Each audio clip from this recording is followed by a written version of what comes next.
D'autres savants, ils ont dit, La ilaha illallah, ça veut dire que nul ne crée les choses si ce n'est Allah. Nul ne fait surgir les choses du néant à l'existence si ce n'est Allah. Certes, on sait très bien que nous sommes incapables de créer des choses à partir de rien.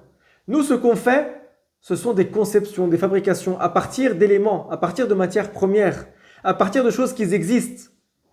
Mais Allah crée les choses à partir de rien.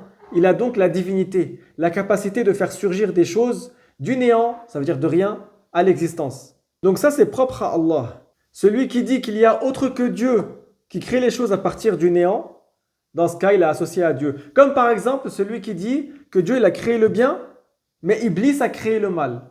Ou que Dieu a créé le bien, mais que les créatures, eux, créent le mal. Ceux-là, ils ont associé à Allah, ils ont fait du shirk.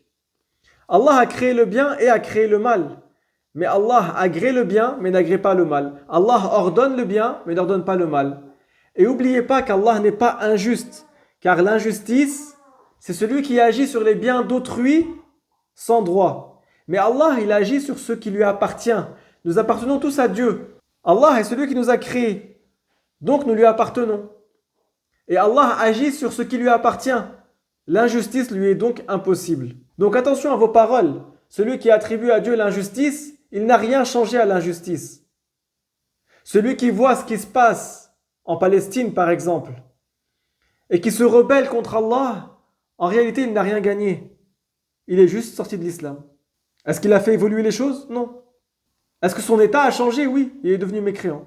Allah nous a créés et nous sommes dans ce bas monde et nous sommes éprouvés ici-bas. Et ceux qui ont été le plus éprouvés, ce sont les prophètes, alayhimus salam. Nous, on se doit de patienter dans les épreuves, de ne pas insulter le Créateur, de ne pas faire des péchés en raison des épreuves.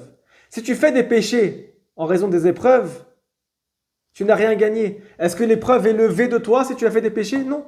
Au lieu de patienter et d'avoir des récompenses, de patienter illahi ta'ala, tu fais des péchés? C'est pas le chemin des pieux. La patience, c'est l'habitude des savants, des gens pieux, des prophètes, alayhimus salam. Donc je vous conseille de patienter dans les épreuves et de faire des invocations pour qu'Allah vous facilite dans vos épreuves. Et bien sûr, n'oubliez pas d'invoquer pour nos frères musulmans. Alhamdulillahi Rabbil Alamin, wassalatu wassalamu ala Rasulillah.